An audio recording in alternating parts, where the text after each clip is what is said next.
Friends, family, foes and fools, it's your brother and friend, Gamariyahu again.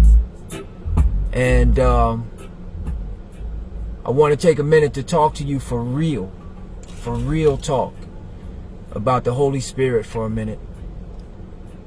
I know many times when people were affiliated with our group, things happened and they just disappeared and they never said what actually happened, which made it mysterious and made it as if, well, people just filled in the blanks with what happened with them.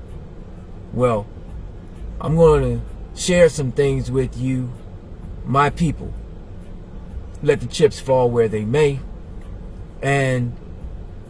But first, I just want to tell you a story about the Holy Spirit and the Holy Spirit visiting me recently. For those of you who know me from the Mona, the community, or from the Washington community, you know that I returned to the States in 2012, and at that time I left all of my belongings, everything that I owned except what I could pack in a suitcase, in Israel. So, like I said, I'm going to have to let the chips fall where they may on this particular conversation, and whoever catches it, well, you're catching the results of your own personal deeds, and you just have to deal with that. So this is not meant to harm any particular person. I just have to share with you how the Holy Spirit works and moves. So like I said, I leave all of my belongings, everything that I own, in Israel, and I venture forth to begin to take care of my ailing parents here in the States. And some things happened. Okay, first of all, I'm talking about these possessions. There was a fire, I think it was in 2015, maybe 2016. The fire started in the apartment next to me and destroyed the entire building, and everybody lost everything. So I was included in that everybody, but fortunately I was spared by the Creator. There was a woman who died in the apartment next to me, and like I said, the fire started there. So remember now, I left all of my possessions in Israel, right? Okay, now after I'm situated and I start to get stable certain way out here, some things happened, and one of them was that both of my wives, I had two wives when I left Israel, and after I left, both of my wives were granted releases without my knowledge or without my consent. And the conversation kind of went a little something like this. I get a call one morning. Somebody's greeting me. They're like, "Hey, Gamariyahu."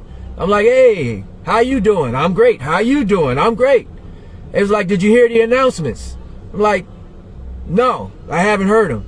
They were like, "Well, you're in the announcements." I was like, "Okay, what? I got sat down?" Because, you know, people get sat down pretty regularly, you know. They're like, "No, you didn't get sat down. One of your wives got a release." Okay, that's news to me. I'm like, "Which one?" So it was actually my second wife at that point. And, you know, the funny thing about it is, we come back about a year or two later. Now remember, I'm talking to you about the Holy Spirit. I'm getting ready to show you something that you're not ready for. About a year or two later, I get another phone call in the morning. "Hey, Gamariyahu, how you doing?" "I'm great." "How you doing?" "Oh, you great too. Okay. Did you hear the announcements?" "No, I ain't heard the announcements." "Well, you in them." I said, "Well, what happened? I get sat down yet?" They're like, "No, you didn't get sat down. Your other wife, she got a release." Wow, that's news to me. Now, first of all, as a student and aspiring priest at the time, you know that it's forbidden for any decision to be made in any matter involving people, and you don't even hear both parties. So let the chips fall where they may on that. But why did that happen? I'm getting ready to tell you why that happened. Because prior to that, at a certain point, after I got stable, I really didn't know what was going on with this whole Prince Asiel Ben Ami situation. And I was content to leave it that way, because those men are both my spiritual fathers. And my parents never invited me in the room when there was a dispute between them. So I always felt like that would work itself out. But as time would have it, and I'm out here in the States, I say to myself, you know what? Why don't you get some clarity on whatever it was that Prince Asiel was supposed to have done? So guess what I did? I called Prince Asiel and I said, hey, Prince, you know, I don't know the details of whatever it is that people are saying that you're guilty of, but whatever you're guilty of, if you did anything, you did it to all of us, including me. I feel as if I have a right to address you personally about these things. He said, yeah, I think we should talk, Gamariyahu. Why don't you come out to Chicago? So I did. And now remember, I'm talking to you about the Holy Spirit, okay?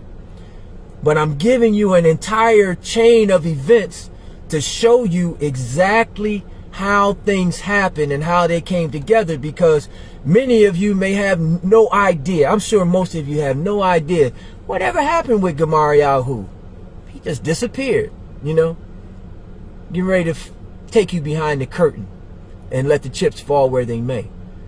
So I go to Chicago and I tell the prince, I say, listen, you know that me and I'll say the Eastern Prince, you know that me and Nasik Emmanuel, we tight.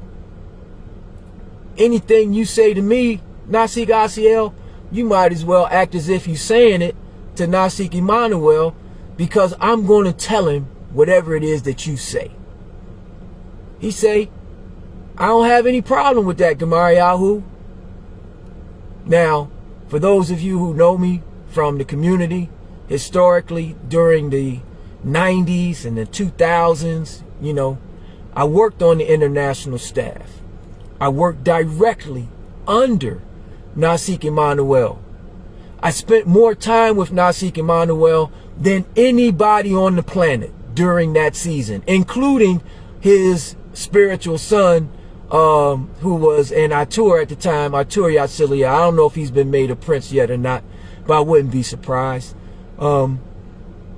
I spent more time with Nasik Emmanuel than anybody. How can you make such a claim, Gamariyahu? Because I was on 24-hour call. I would start my day in the morning reporting to Nasik Emmanuel, and my day would not end until I was dismissed from Nasik Emmanuel with my instructions for the next day.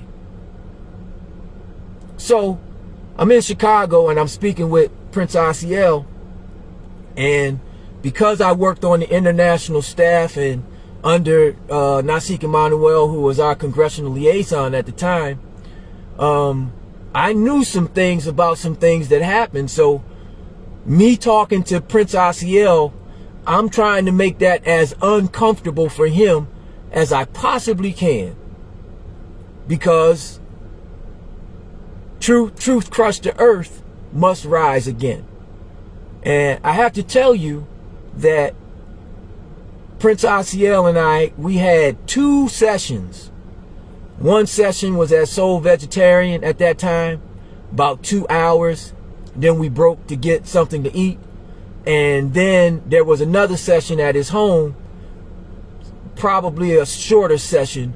And but I'm telling you, I'm asking Nasik Asiel everything that I want to ask this man. And I have to tell you that at the end of it, I was satisfied with the things that he said.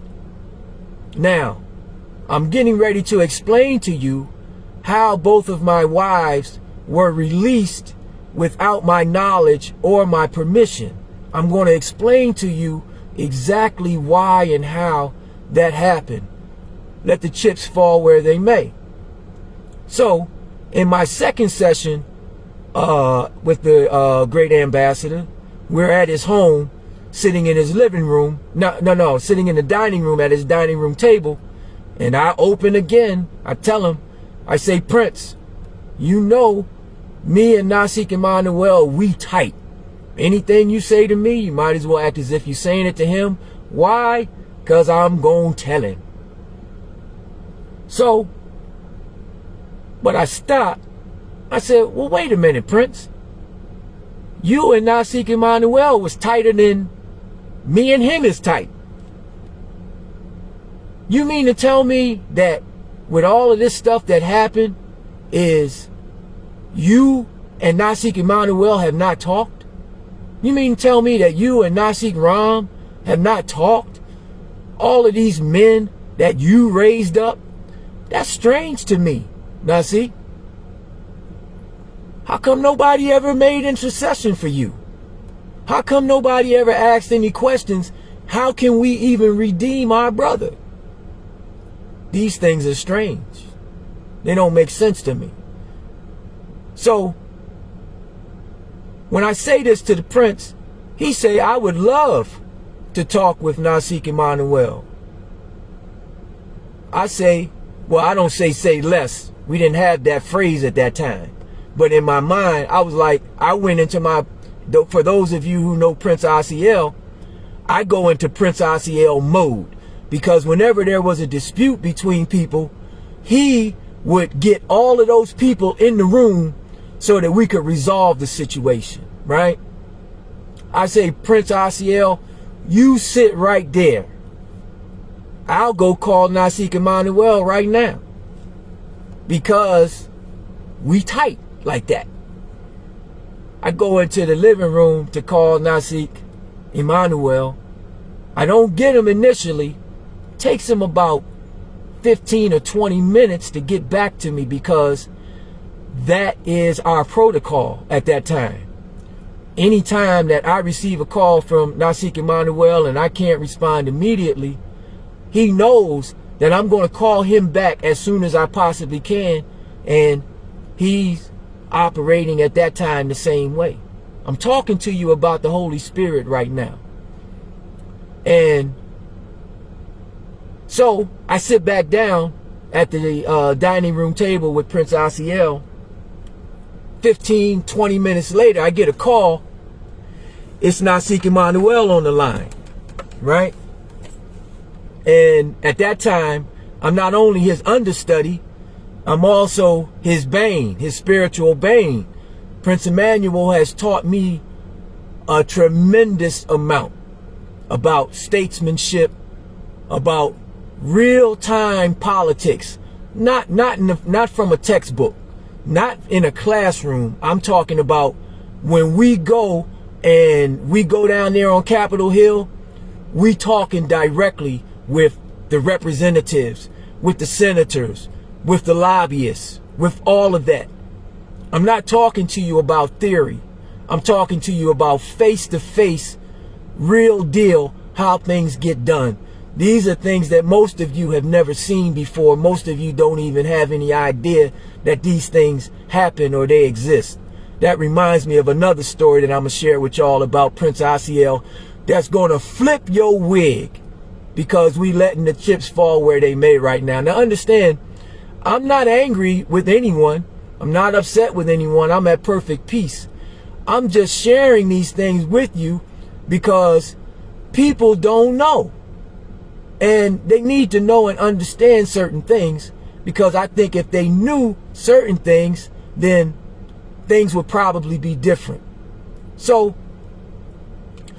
I'm on the phone with Prince Emmanuel, Okay? Hey, Nasi, how we doing? We doing great, Benny. How are you? I'm great. I'm asking him about the family because that's what we do. How's Ben Emmanuel? How Nitzakya? You know, how's everything? You know, and, you know, we had a running joke at the time, Nasik Emmanuel and I did, because when I was on call, a lot of times when I'm at the house, we would watch Sports Center, and in that season there was this guy named Butterbean, and Butterbean was an overweight fat boxer, but he was knocking people out. So that was like our running joke. We would always talk about Butterbean, you know. So me and Nasik Emmanuel, we kicking the bobo, we laughing like we do. And so the energy is here, right? And then I say, well, Prince, I'm in Chicago. The energy goes down, down, down. Yeah, yeah. Butterbean, yeah, he was knocking people out, my man. So you, so I'm just sharing truth with you all. For those of you who are my people and know what I'm talking about, they say that the truth, they say that ye shall know the truth, and the truth will set you free. But the truth has to be set free. So I'm sharing some things with you that none of you know, because all of these were things that I let a lot of things be said, I let a lot of things be done to me, and I suffered those things to be. And I think it's time just to share some things, because some conversations that I had recently, it dawned on me that people don't know, like you said, Sister Tanya, people don't know or understand. So I'm sharing these things with you. And Qanath, maybe some of the things here that you hear that will inspire some of the questions that you may want to ask me when we do our interview in a couple of days. So, like I said, I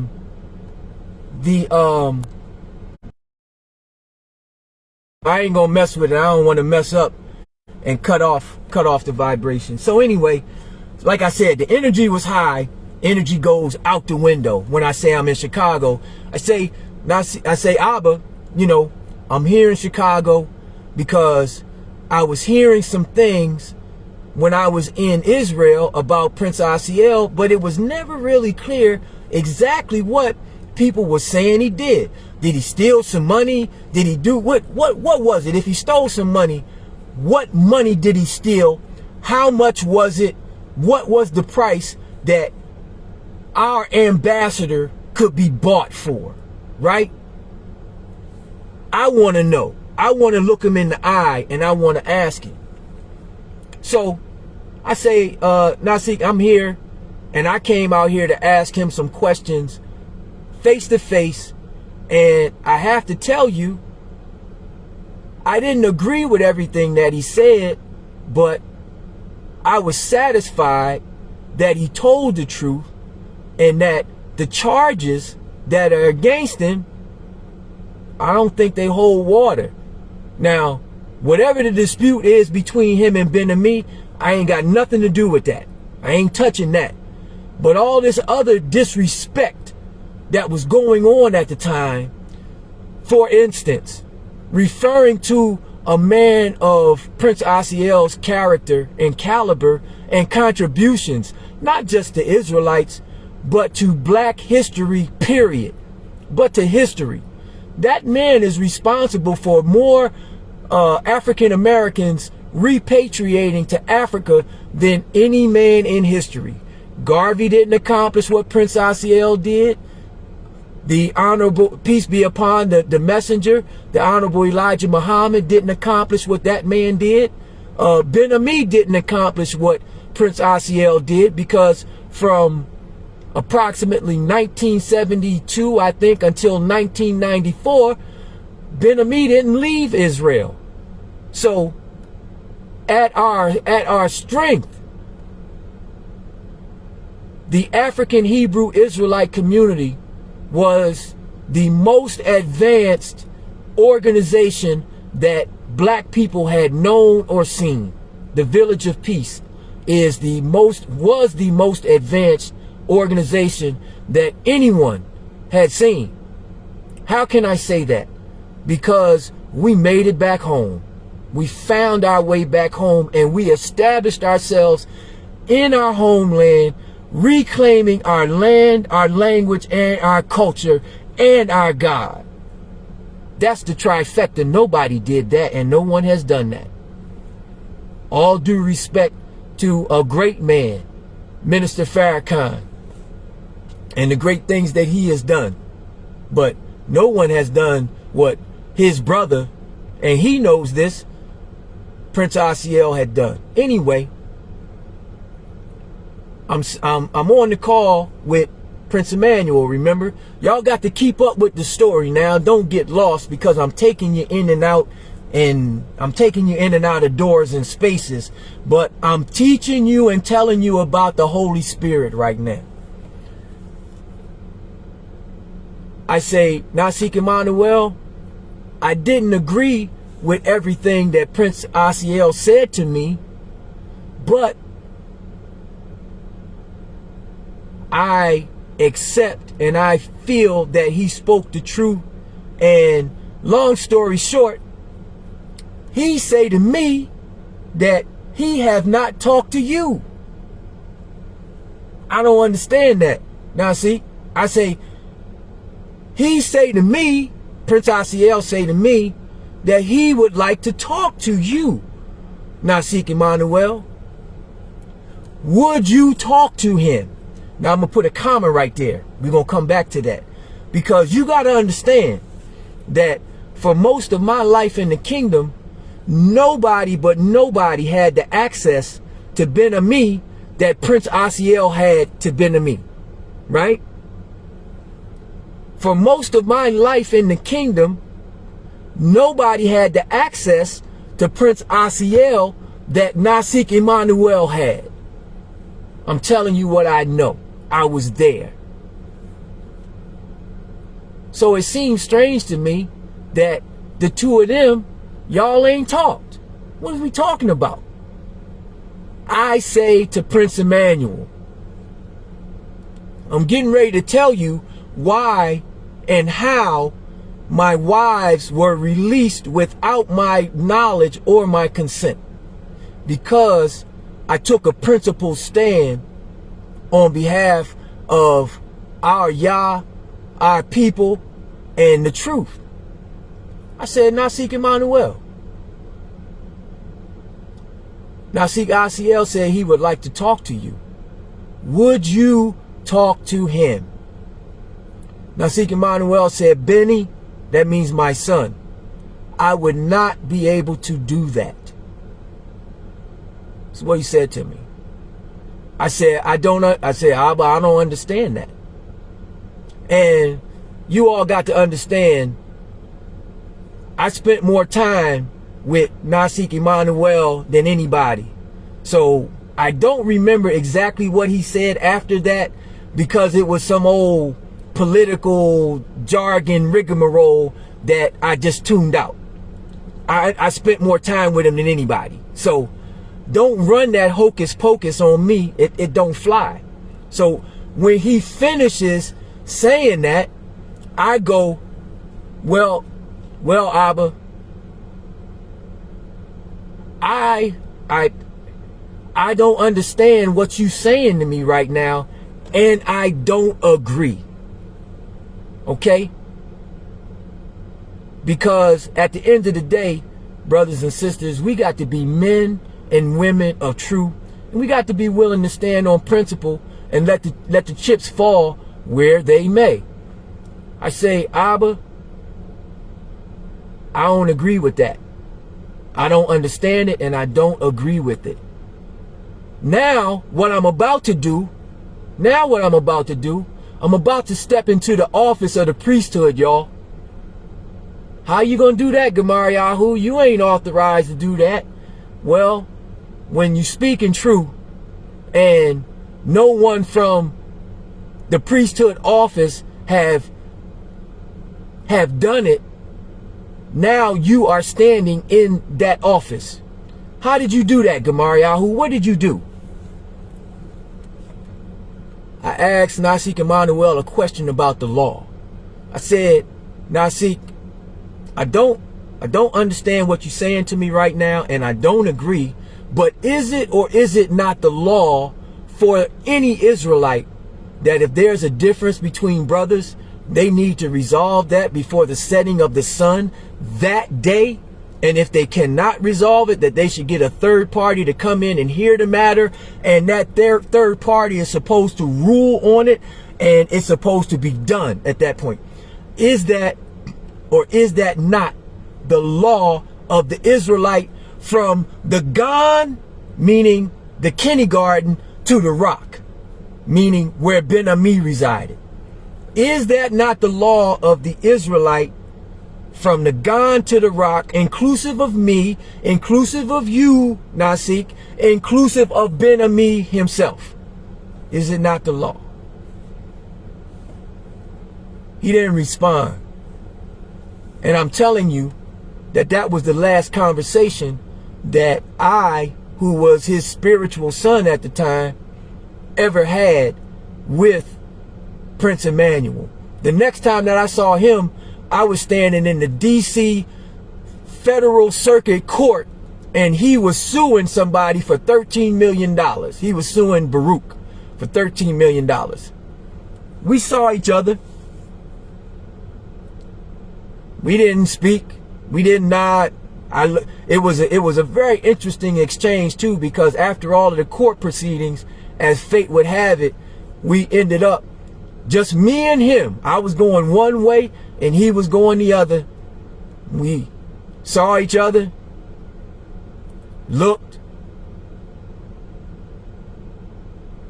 just kept going. Anyway, what does that have to do with the Holy Spirit? What does that have to do with Gamariyahu's wives being released? I'm getting ready to teach you something about government and how this thing works, because many of you don't. Many of you may not know. See, when I came up to Israel, I was coming out of the D.C. jurisdiction, and like I told you, I was Nasik Emmanuel's understudy. So, therefore, anything that anybody had to say with me, including Ben Ami, they probably were going to ask Nasik Emmanuel first, what's happening with your guy? What did he do now? They're going to go to him, and basically, I'm not saying that I was untouchable, but because I was definitely governable, but nobody could do anything to me without Nasik Emmanuel's stamp of approval. How do I know this? Because there were situations where things happened, and Gamariyahu doing Gamariyahu stuff. People talking crazy to me up there, and they just happen to be a SAR or a crown or whatever it was. They was talking crazy. I'm going to talk crazy back to them. You're not going to disrespect me because I'm a man. You understand? And it was a few times where I went into Nasik Emmanuel's Bayit. I was wearing a Valor medallion at that time. Took the Valor medallion off, and there were a few times that I put it on his desk, and I sit down and I say, Nasik, this is what I did. This is why I did it. This is what I said. This is what they said to me. Every time that we went in and I went to give him that Valor medallion, he gave it back to me. He told me to go in peace. Okay. So, the thing I'm saying to you about what happened with my wives being granted releases without my consent or my permission or my knowledge happened after this conversation that I had with Prince Emmanuel and trying to get him to talk to Nasik Asiel. Now, let the chips fall where they may. I'm speaking truth now, okay? They just recently had the memorial service for Prince Asiel, and Sar Ben Kalaya spoke eloquently. He took a very principled stand for truth, and I respect that. I love that. I love how I saw the people who stood and they came out. They said it was standing room only outside of the school and all of that. However, my heart was filled up when I was watching it in real time. But after I meditated on it and I slept on it, I said, you know what? All those people were about 2 years too late, 3 years too late, 5 years too late, 10 years too late, 12 years too late. Because we should have stood up a long time ago and just said, I don't understand. I don't agree. People were afraid to lose their positions. People were afraid to get in trouble. People were afraid, and I'm not saying that Gamariyahu is something great, something different, something all of that. I'm just saying that Gamariyahu took a stand and said, hey, I don't understand this. Explain it to me. And Gamariyahu paid a price for it. All right, cool. I'm a man. I bob and I weave. You know what I mean? We stick and we move and we keep going. I'm still committed to this vision. It's not Ben-Ami's personal vision, y'all. Ben-Ami was a conduit. Anybody want to know anything about me? You go to that GBT, page 257 in the original edition. Not the new ones that got the pages screwed up. The original edition. And you know what you're going to find on page 257? The 7 principal considerations. This is my purpose. This is my mission for living, y'all.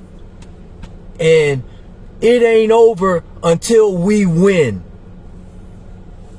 So, but I want to talk to you about the Holy Spirit. Watch this, y'all. Y'all ain't ready for this, what I'm about to say to you. What I'm about to reveal to you, the Holy Spirit speaking to me. Now, remember, I told you that I left all of my belongings in Israel. And then my wives got releases without my knowledge. So I don't know if they auctioned all my clothes off. I don't know if they sold my coats. I don't know if they sold all my books. Because remember, I sold out. I was done with America. I wasn't planning on coming back to America. I had all of my belongings shipped to Israel. So now I had to, in the spirit, y'all, I had to release that. Things were being said about Gamariyahu that were not true. I didn't even defend myself. I suffered these things to be, y'all. I'm pouring my heart out to my people right now. This is real talk. One of my wives was granted a release for irreconcilable differences. Then she said Gamariyahu stole money from her. Now, there were those of you probably watching right now who were more than willing to believe this. But it wasn't, I wanted to know, how much money did your husband steal from you? How did he get the money? How much money did it take for Gamariyahu to steal from somebody? What is Gamariyahu's price that he could be bought? And I'm telling y'all, Gamariyahu can't be bought. He can't be borrowed. I didn't defend myself. Nobody came to ask me, Gamariyahu, what's up with what's up with this I'm hearing? Y'all didn't come and ask me. I would have shared it with you. My first wife, who was the second one to get the release. And these are beautiful sisters. I'm not taking anything away from them. They beautiful sisters. They didn't want to be married to Gamariyahu. I don't blame them. You know what I mean? Gamariyahu is an acquired taste. You see. Just talking truth to y'all. The first wife, they granted her a release. Now remember, this is the priesthood that done this. But it's really like from the Godfather, how they said it was Barzini all the time, because he thought it was Tattaglia who put the hit out on Don Corleone, but it was Barzini all the time who was controlling Tattaglia. It was Nasik Emmanuel all the time. I just explained that to you for those of you who was paying attention. You have an income. My first wife was granted a release. They said that I abandoned my family. So they granted her a release. She was talking to me every week. I was sending money, whatever the baby needed and my wife needed, they got. Now, did my wife account for all of the money? No. Well, I had some questions about that. We just can't be tossing money around and not knowing where it's going. You know, that's just unintelligent. She ain't like that. Anyway, I say to my ex-wife, I say, listen, because first of all, I feel like if you split from somebody, make it amicable. Y'all see each other. All right, it's cool. You want to do something else? Go do something else. You know what I mean? I ain't going to hate you. I ain't going to drag your name through the mud. My ex-wives dragged my name through the mud. Y'all got to understand that Gamariyahu is a servant of the people. I wasn't here for Ben-Ami. I wasn't here for Prince Emmanuel. I wasn't here for Prince Asiel. I wasn't here for none of them. I was here for my people. I love my people. So, if you want to hurt me, the kryptonite, Gamariyahu's kryptonite, you had to hurt my name. Because I make my stock and trade in the midst of my people. You mean to tell me, I said to my ex-wife, I said, I'm an aspiring priest. I was a student priest. I read the announcements in all of the houses. Okay? I said, what, ex-wife, would you please go back and have them issue a correction that Gamariyahu did not abandon his family, because you know you've been talking to me. You know I've been sending you money. What are you talking? Matter of fact, to go one better, I kept all of the receipts, because I know you have to know what's in the hearts of the people that you around, and you have to be 3, 4, 5, 55 steps ahead of them. I knew what was coming, because at that time many of the sisters had come out here to the States, and they was putting brothers in the system so they could get that child support. Somebody wanted to put Gamariyahu in that line. I'm just telling you. I ain't lying. I'm telling you the truth. So I say to my ex-wife, would you go to the priesthood and have them issue that correction, please? Because you got to understand, I'm a national parent. I ain't just looking out for mine. Other people, in y'all on the call, y'all type and tell the truth. Am I telling the truth? Did y'all send y'all babies to me and I say, hey, we're gonna be out all night.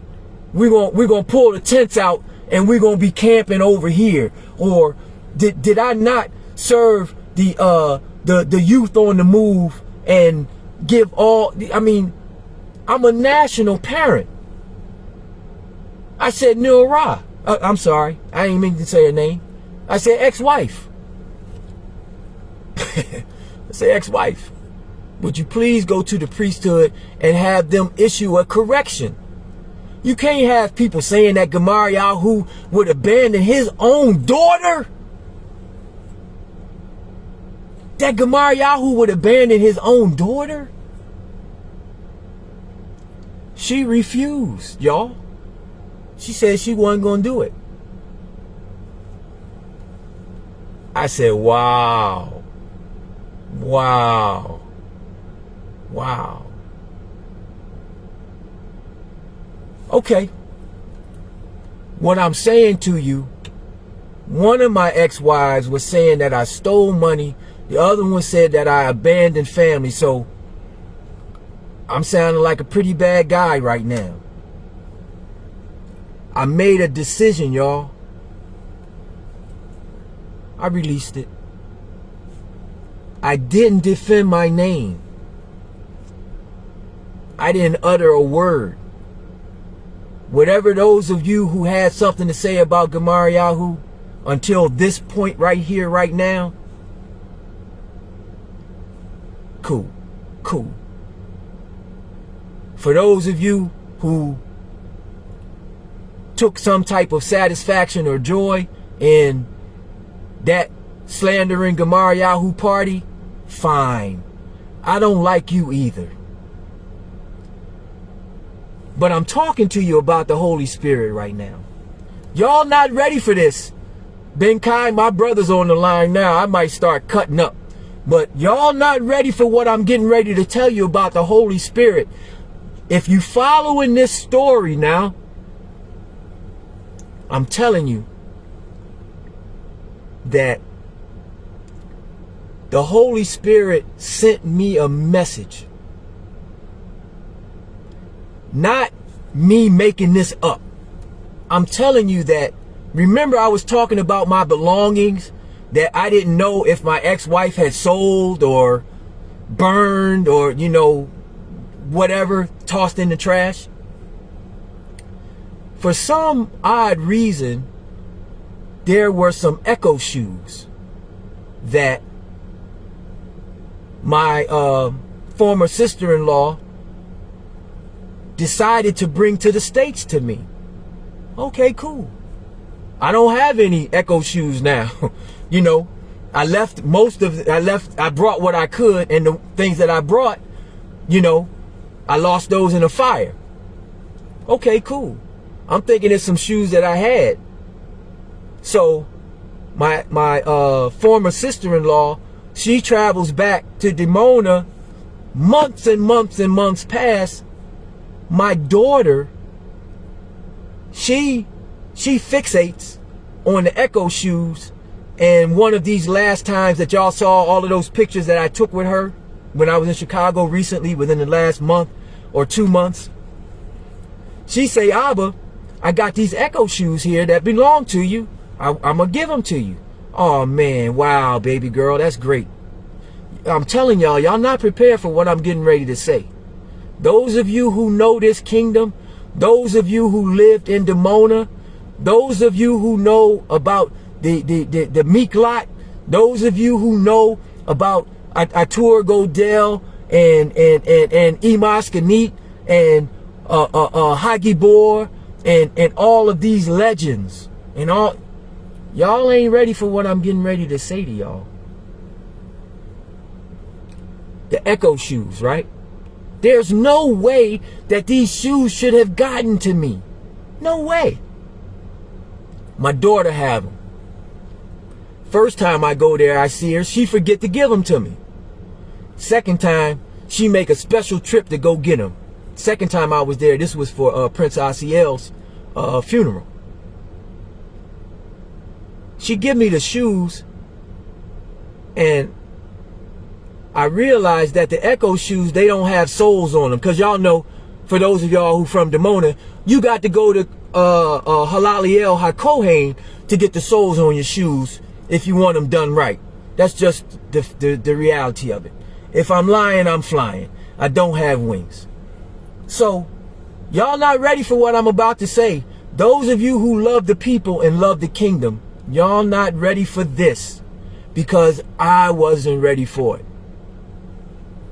My daughter give me the Echo shoes. They don't have any soles on them. These are some shoes that I purchased from Gan Hasignon, and I got made, and I forgot about them. I forgot about them. I wasn't even thinking about these shoes, and I had released all of my possessions in Israel. These wasn't supposed to get to me. Something inspired my sister-in-law to bring them to me. Something inspired my daughter to pick them shoes up and make sure that I got them. Right? This is the part about the Holy Spirit. This is what you paid the ticket of admission, the price of admission for. Even though it was free. But y'all been sitting here having to listen to me rant for probably about an hour now. I don't even know. This ain't what I do. I look at one of the shoes has the tag on it still with my name and the name of the person who crocheted the shoes for me, y'all. Right? This is more than, I haven't been back home in 10 years. I left in 2012. It's 2022 now. But I'm going to be back there probably before this year ends, and no later than New World Passover. That's a promise. But it's been over 10 years. I ain't thinking about these shoes. I look at the tag, all they in the house right now. I'm sitting in my driveway right now because I've been meaning to share this with y'all for weeks since I got the shoes back, and it's been a lot going on. The Holy Spirit, y'all. It had the name of the person who made these shoes for me. Y'all know who made the shoes? Yovela Eshet Yishikai, Yovela Bat Yehuda.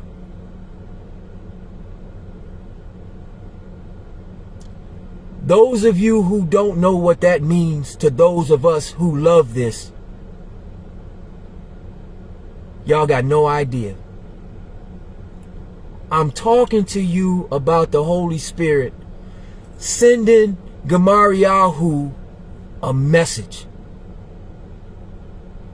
Yovela. Those of you who don't know Yovela,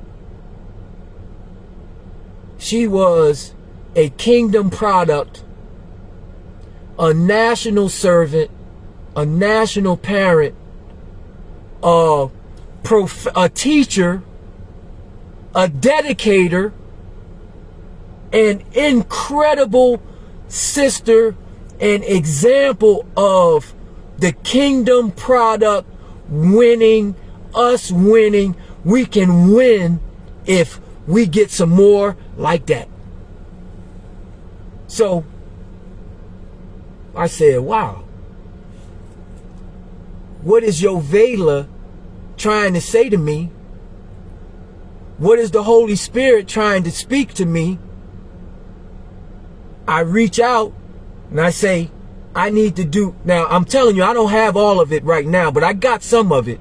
And I'm getting ready to tell you in this season, this holy day season of the Kagin. I got to do more research into the Jubilee. Because if I understand correctly, this is supposed to be a Jubilee year. And Yovela's name means joyous or jubilation. Toda Ima Elisheva. She was the one who told me, because I called her Motai Shabbat. I said, can you tell me? I told her the story. We crying. Said, can you tell me what the name Yovela means? And I pray that I'm not offending anyone right now. This is kind of personal, and I know Yovela is personal to us. Those of you who don't know, we lost her in one of the all too many tragedies that we've had. So those of you who are newer to this, you got to understand the burdens of freedom, the prices that have been paid by people. Please, those of you who are new to this, don't disrespect those who came before you thinking that, oh, they just couldn't hang. You don't know the prices that they paid. You don't know the burdens of freedom. You don't know the things that we've gone through together to prepare a place for those of you who now enjoy it. So I think I'm going to no. I'm going to put this jewel, this diamond right here. For those of you who are still on this call, I'm going to tell you a story that nobody knows, because nobody else was there except for me, Prince Asiel, and Prince Emmanuel. I'm not going to make it so that people can just tune in and after 30 seconds get this one. Y'all got to know the spirit of Prince Asiel in a way that nobody else on this planet knows, other than those who were there to witness. And Prince Emmanuel, he ain't gonna tell y'all this story, but I was there. This is way before any of all of this confusion comes along. I'm working in DC under Nasik Emmanuel, so this is before he came home. I'm getting ready to tell you a story that will make you proud to be black, will make you proud to call yourself an African, will make you proud. Anybody who hear this story and care anything about the sons and daughters of the prophets, sons and daughters of the slaves, know anything about Bob Marley, Dr. King, Elijah Muhammad, Frederick Douglass, Marcus Mosiah Garvey, Eldridge Cleaver, or Martin Delaney, any of the freedom fighters, Denmark Vesey, any of y'all who know anything about that, and for the freedom fighters in Africa as well, Jomo Kenyatta, Kwame Nkrumah, you know. I got him, but I digress. I don't want to get off the point. I'm gonna tell y'all this story, and then I'm gonna go. So this particular day, we travel, Nasik Emmanuel and I, we travel to New York to meet the Shagrid. I don't know we going to meet the Shagrid. I just know I'm traveling to New York with Nasik Emmanuel, my boss, my Abba. I'm learning, you know. I'm the understudy. We go to New York, we meet up with Nasik Asiel, who's already there. Hey, you know, cool. I don't know where we're going. I don't know what we're going there for. But let me tell y'all something, that y'all are not ready for what I'm about to tell you happened in this room. We drive to the location, and this is before you got Google and the Google Maps to take you to it. I'm driving, I'm sweating, I'm paying close attention to the street signs and trying to find a parking spot and all of that. Is drama on your boy right now, because, you know, ain't no Google Maps, ain't nothing to help me right here. And, you know, I'm the driver. I'm the assistant. I'm the everything on the trip, right? So we go to what appears to be a regular street in New York. We ring the bell. We go inside, y'all. I have never seen a place like this before or since, because when we step into the foyer, what looks like a regular street address opens up to damn near museum size. You hear me? this is the waiting room of like a museum type of place where we are, where on the outside, it looked like a regular street, like a regular house on the street, a row home, right? So,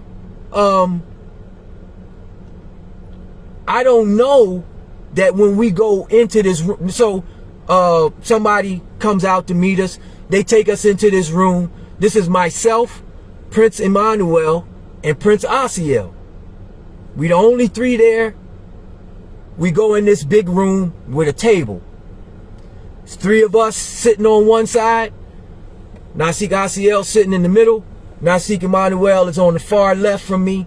I'm there with my book, you know, my day timer, about to take these notes from the meeting. So I'm not even really looking at these people. I'm trying to catch these notes because that's our standard operating procedure. I'm supposed to capture these notes, and Nasik Emmanuel and I, or whoever needs, we will debrief after the meeting and review. This is part of my learning process, but it's also part of our administrative process on how we got stuff done on Capitol Hill and all around the world. I'm teaching y'all something right now. But anyway, I was not prepared for what was about to happen in this room, y'all. The people come in that we supposed to meet with now, because they let us sit there for a few minutes by ourselves. So we sitting in silence. We not even talking with each other. These white guys come in, about 10 of them, maybe 12. They all sit on one side of the table. The three of us, we on the other side, right?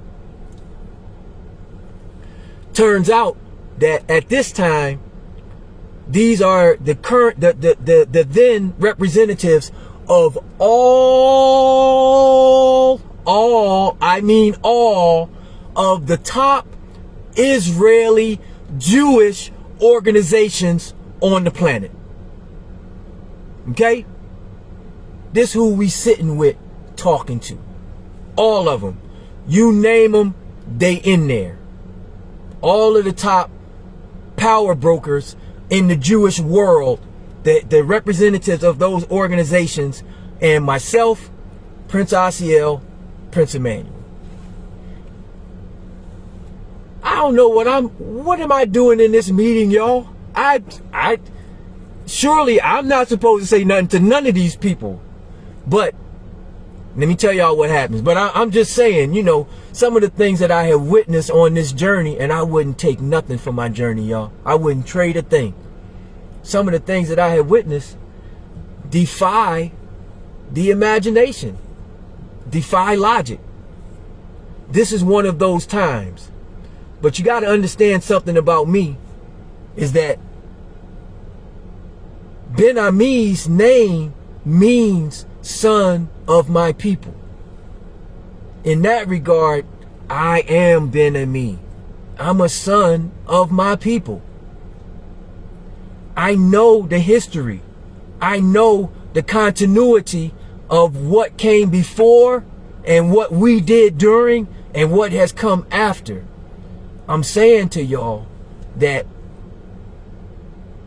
me sitting in that room and witnessing what I witnessed as a black man who always just wanted, let there be a leader that would stand up for us, that would not sell out, that would not wince or cry aloud, that would not shrink, that would not turn away in the moment of splendor or the moment of controversy.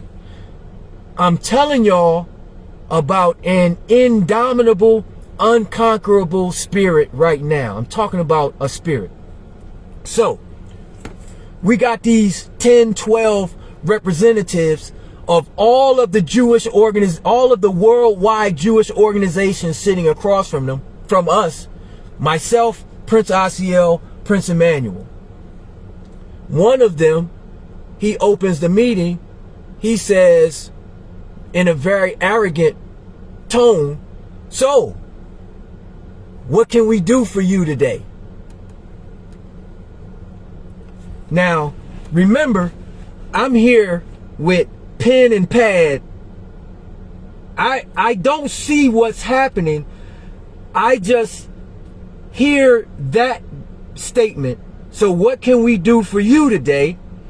And then I tell you, I heard something I had never heard before, read about before, or seen. I'm there with my notes. I'm ready to take these copious notes, y'all. I hear this gravelly voice. Y'all know the one. Prince Asiel say, nothing. Absolutely nothing. There's nothing that you can do for us.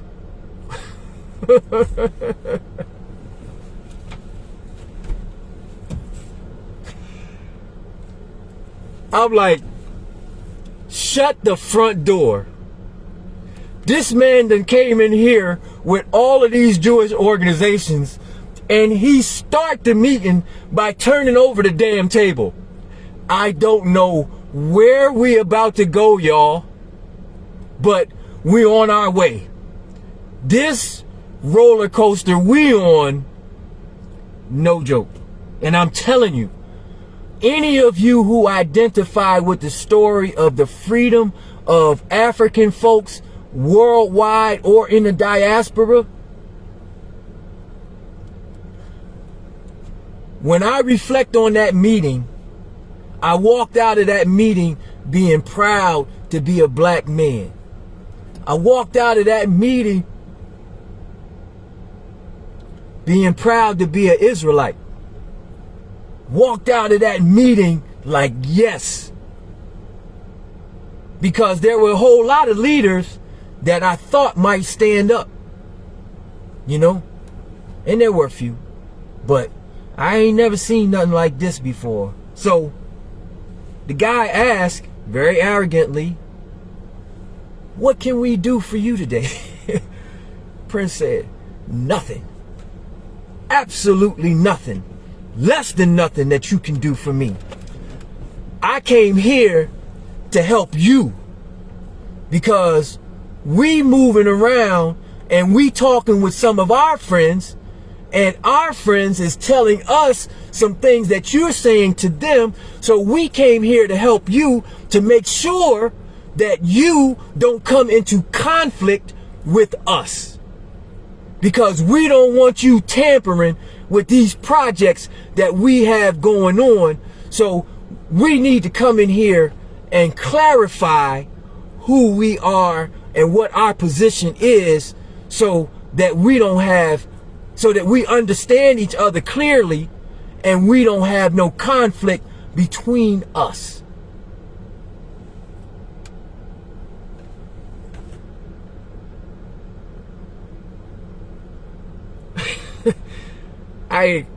You ain't never been in no meeting like this before. I ain't never been in no meeting like that before. Yeah, exactly, Ben Kai. He went Mamba on a double scribble. He went Mamba mentality on, like, you don't do that. Black folks come hat in hand. This is how you can help us.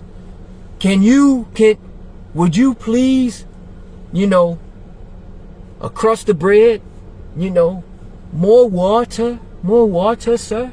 This is how they go.